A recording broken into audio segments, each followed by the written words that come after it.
नमस्कार साथियों, स्वागत है आप सभी का यूपीएससी पर। मैं हूं अंकित अवस्थी, आप हैं मेरे साथ में आज के करंट इशू में। मेरे प्यारे साथियों, स्वागत करता हूं अपने सभी मित्रों का। लेकिन जैसा हमारा हमेशा से आपके साथ वादा रहा है कि हम कोई भी न्यूज लाएंगे तो वो डेफिनेटली किसी स्टैंडर्ड न्यूज़पेपर में से होंगी। तो मेरे प्यारे साथियों, पाकिस्तान का एक प्रतिष्ठित अखबार है जिसका नाम है डॉन, और इसी प्रकार से वहां का एक दूसरा प्रतिष्ठित अखबार है जियो न्यूज। उनके हवाले से यह खबर है जिसको फिर भारतीय मीडिया में, इंडियन एक्सप्रेस में, न्यूज 18 में, इन सब जगह प्रकाशित किया गया। और वहां लिखा गया है कि extraordinary object spotted in sky, और ऐसा कहा है पाकिस्तान इंटरनेशनल एयरलाइंस के पायलट्स के द्वारा। मेरे प्यारे साथियों, इन्होंने कहा है unidentified flying object that is UFO spotted by Pakistani pilots near Rahim Yar Khan. एक वीडियो भी इसका इन्होंने बनाया है, वो भी मैं आप लोगों को जरूर दिखाऊंगा। और साथियों, कहा जा रहा है कि एक फ्लाइट थी पाकिस्तान इंटरनेशनल एयरलाइंस की जो लाहौर से कराची की यात्रा में थी, और वहां जमीन से 3500 मीटर की ऊंचाई पर उड़ रहे विमान के पायलट्स को अचानक दिन की रोशनी में सूर्य की रोशनी से भी ज्यादा चमकता हुआ कोई चीज दिखाई दी। अभी एक एक करके सारी बातें बताएंगे, लेकिन चलिए पहले आपको वो वीडियो दिखा देते हैं जिसके कारण ये सारी न्यूज चर्चा में आई है। देखिए साथियों, ये एक वीडियो है जो पाकिस्तानी पायलट्स के द्वारा बनाया गया आप लोगों के सामने। ये फ्लाइट के भीतर बैठे हुए पायलट्स हैं पाकिस्तान इंटरनेशनल एयरलाइंस के, और इन्हें इस प्रकार से एक उड़ता हुआ ये सफेद पिंड सा दिखाई दे रहा है। देखिए, ये सफेद पिंड सा उड़ता हुआ दिखाई दे रहा है, ये चमकीला है। फ्लाइट्स में पायलट बैठे हुए हैं। ये देखिए, शायद आप भी इसे देख पाएं।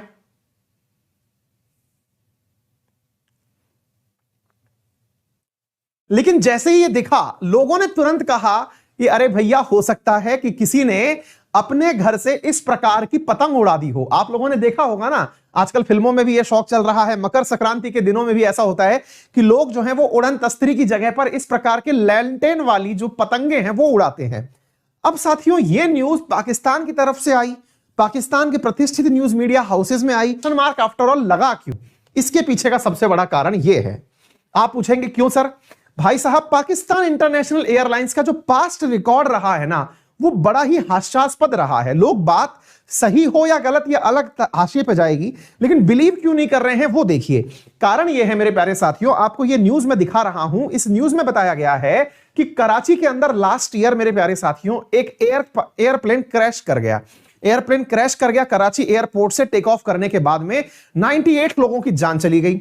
जांच बैठी तो पता चला कि जो पीआईए है, पाकिस्तान इंटरनेशनल एयरलाइंस की जो फ्लाइट क्रैश करी थी, उस क्रैश के अंदर यह पता चला, खुद के जो नेवी एविएशन मिनिस्टर हैं उन्होंने यह दावा किया कि हमारे जो पायलट्स हैं उनके पास में फेक लाइसेंस हैं। यानी कि उनके पास में, कुछ लोग कह रहे हैं भाई साहब कोई सस्ता नशा कर लिए थे क्या? मतलब फेक लाइसेंस लेकर के हवाई जहाज उड़ रहे हो तो संभव है कि आपको पतंग भी तस्त्री बन के दिखी हो। भाई, यहां पर Pakistani pilot grounded over fake licence. मतलब पाकिस्तान के एविएशन मिनिस्टर खुद कह रहे हैं कि हमारे 40% पायलट तो ऐसे हैं, 40% of Pakistani pilot hold fake flying licence. ये खुद वहां के उड्डयन मंत्री का कहना है। आप समझिएगा इस बात को, और ये ज्यादा पुरानी बात नहीं है साहब, जून 26, 2020 की बात है। और उसी पाकिस्तान इंटरनेशनल एयरलाइंस, जिसको कि मलेशिया में रखवा लिया गया था गिरवी कि बेटा तुम यहां रख जाओ, तब जाके पैसे ले आना और छुड़ा लेना, सवारियों तक को तो उतार लिया गया था, अभी 10 दिन पहले की बात है। तो पाकिस्तानी इंटरनेशनल एयरलाइंस का जैसे ही यह न्यूज निकल के आता है, लोगों ने उनसे पूछा पाकिस्तान इंटरनेशनल एयरलाइंस वालों से कि आपका ऑफिशियल स्टेटमेंट क्या है। ये बोले कि हम अभी जांच कर रहे हैं कि इस मामले में कितनी सच्चाई है। यह बात मेरे प्यारे साथियों, इसी कारण से लोगों के सच के दायरे में, यानी कि एक तरह से ये समझिए कि क्वेश्चन मार्क में चली गई, क्योंकि क्रेडिबिलिटी पे डाउट हो गया कि लुक हु इज टॉकिंग। देखिए, बात कर भी रहा है तो कौन कर रहा है। तो मेरे प्यारे साथियों, आप और हमारे मन में एक बेसिक सा सवाल बनेगा कि क्या वाकई में यूएफओ होते हैं क्या? चलिए, मतलब इसको हटाते हैं एक बार के लिए कि पाकिस्तान ने क्या देखा, लेकिन क्या वाकई में यूएफओ होते हैं? अनआइडेंटिफाइड फ्लाइंग ऑब्जेक्ट्स होते हैं क्या? तो मेरे प्यारे साथियों, अनआइडेंटिफाइड फ्लाइंग ऑब्जेक्ट्स के बारे में मैं आपको कुछ तथ्यात्मक जानकारी देता हूं। पहली बात तो यह है, ये होते क्या हैं, अगर होते भी हैं तो बाई चांस, क्योंकि प्रूवन अभी कहीं भी नहीं है, होते भी हो तो होते क्या हैं, मैं इसके बारे में आपको बताऊं। साथियों, बहुत सारे वैज्ञानिकों ने यह अब तक प्रमाणित कर दिया है कि जैसे हमारा सौर मंडल है, मतलब हमारा सूर्य है, उसके चारों तरफ 8 ग्रह चक्कर लगा रहे हैं, प्लूटो को आप ऐसे ग्रह कंसीडर नहीं करते हैं, उसके अलावा भी ब्रह्मांड में जाने कितनी ही ऐसी और भी सौर मंडल यानी गैलेक्सीज उपलब्ध हैं।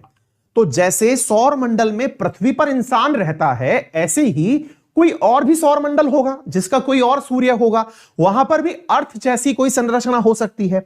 जैसे अर्थ से लोग अपनी सैटेलाइट भेजते हैं मून पर, मंगल पर, सैटर्न पर, बृहस्पति पर, ऐसे ही संभव है ना कि दूसरे सौर मंडल से वो लोग भी अपनी सैटेलाइट भेजते हो। प्रैक्टिकली कुछ भी संभव है।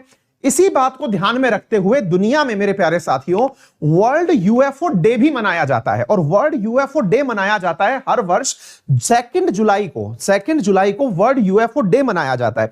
अच्छा, इस बात के बारे में हाल ही में चौंका दिया था, और ये by the way the Hindu की न्यूज है, और द हिंदू के अंदर न्यूज ये है कि इजराइल के जो वहां के अंतरिक्ष एजेंसी के पूर्व प्रधान थे, मैंने ये न्यूज अपने मॉर्निंग वाले सेशन में जो 7 से 8 बजे वाईफाई स्टडी 2.0 पर होती है, मैंने वहां भी ये न्यूज कवर की थी। वहां पर इजराइल के पूर्व अंतरिक्ष एजेंसी के अध्यक्ष ने यह बात कोट की थी कि डोनाल्ड ट्रंप जानते हैं कि एक जो है वो मतलब एलियंस होते हैं, और डोनाल्ड ट्रंप का मतलब जो नेवी है और एयरफोर्स है यूएसए की, वो एलियंस के साथ सीधी बातचीत कर रही है, और इनका सीक्रेट प्रोजेक्ट चल रहा है चांद पर और मंगल पर टनल बनाने का। यह भी उन्होंने अपनी द्वारा डिस्क्लोज किया था, अगर आपको मालूम हो। यानी कि ये बातें जो आप लोगों के लिए एक किंवदंती है, अब तक डिस्क्लोज भले ही ना हुई हो, और कहते हैं ऐसा, अब इसके ऊपर बहुत सारी फिल्में भी बनी हुई हैं, और वो ये कहती है कि एलियंस का पृथ्वीवासियों से, जिम्मेदार नागरिकों से एक पैक्ट हो रखा है, और वो ये है कि हम एक दूसरे के बारे में डिस्क्लोज नहीं करेंगे कि हम एग्जिस्ट करते हैं, ऐसा कहना है। अच्छा, इस बारे में आप लोग जानना चाहेंगे कि नासा वगैरह इसके बारे में क्या सोचते हैं। तो मेरे प्यारे साथियों, यूएफओ डे मनाया जाता है, और लोगों में इसकी वजह से बहुत सारी जिज्ञासा भी है, और यह मनाने के पीछे एक शोधकर्ता थे जिनका नाम है हक्टन एक्डोगन, उनकी याद में यह मनाया जाता है। ऐसा है कि नासा से जब पूछा गया कि क्या आप मानते हैं यह चीज होती है, तो साहब इस बात को लेकर के बहुत सारी जिज्ञासा नासा ने भी जाहिर की है, और नासा ने कई बार इस प्रकार की मतलब फोटो जाहिर की है। ये जो यूएस की नेवी है उसने भी अनआइडेंटिफाइड फ्लाइंग ऑब्जेक्ट्स की फोटो अपने द्वारा जारी की हैं कि हमने इस प्रकार की तश्तरियां उड़ती हुई देखी है। अगेन ये बात फिर से मतलब जिज्ञासा के ही गर्भ में है, कंफर्म नहीं है कि ऐसा होता है या नहीं, लेकिन कुछ लोग हैं जो इस बात पर पूर्ण विश्वास रखते हैं। अच्छा, ऐसी बात यूएस नेवी के द्वारा बहुत बार कही गई है, यूएस नेवी के द्वारा कही गई है, और लोगों की तर्क की अगर मानी जाए तो हाल ही में डोनाल्ड ट्रंप के द्वारा मेरे प्यारे साथियों एक नेवी की गठन की गई थी, अंतरिक्ष फोर्सेस। अगर आपको याद हो तो हाल ही में US became the first country who made its own space forces. Clear, इन्होंने अपनी अंतरिक्ष की सेना बनाई थी। कारण कहा गया था कि डोनाल्ड ट्रंप को एलियंस के द्वारा होने वाले हमले की जानकारी थी, इसके चलते हुए उन्होंने अपनी नेवी और एयरफोर्स से मिलाकर के एयरफोर्स का मतलब स्पेस फोर्स का गठन किया था, ऐसा कहना है इन लोगों। तो any unidentified object, point is unidentified flying object is known as UFO. Done, उसमें कोई बंदा बाहर से आया हो, कोई दूसरे सौरमंडल से आया हो, दैट इज एलियन। एलियन उसमें आने वाला व्यक्ति है, वही जो कहा जाए जादू है। ये बारे में अभी तक कुछ भी क्लैरिटी नहीं है, लेकिन हां, पाकिस्तान में जैसे ही ये चीज दिखाई दी, लोगों में इंटरेस्ट और क्यूरियोसिटी बढ़ी। हमने सोचा कि अपने परिवारजनों से इस बात को साझा किया जाए, तो हमने आपके साथ ये चीज साझा कर ली। तो मेरे प्यारे साथियों, ये था आज का एंड इस वीडियो का। मेरा नाम है अंकित अवस्थी, आप मुझे फॉलो कर सकते हैं अनअकैडमी पर बाय सर्चिंग अंकित अवस्थी। मेरा रेफरल कोड है अंकित10। आप अनअकैडमी पर मेरे साथ में फ्री स्पेशल क्लासेस 10 बजे, 11 बजे, 12 बजे लगातार 3 घंटे आप मेरे साथ अनअकैडमी लर्निंग एप्लीकेशन पर पढ़ सकते हैं। अनअकैडमी आप लोगों के लिए राइज 2.0 नाम से एक टेस्ट सीरीज लेकर के आता है, जिसमें प्रतिदिन 3 विजेताओं को 3000, 2000 और 1000 के पुरस्कार दिए जाते हैं। इसके लिए आपको अनअकैडमी लर्निंग एप्लीकेशन मोबाइल में इंस्टॉल करना होता है, गोल में यूपीएससी सीएस सेलेक्ट करना होता है, टेस्ट सीरीज ऑप्शन में जाकर के फ्री ऑफ कॉस्ट राइज 2.0 पर क्लिक करना होता है। टेस्ट सीरीज में राइज 2.0 जाकर के टेस्ट दीजिए और बढ़िया से सेम डे विनर बनिए और अपना प्राइज लेके चले जाइए। आपका दिन मंगलमय हो। धन्यवाद।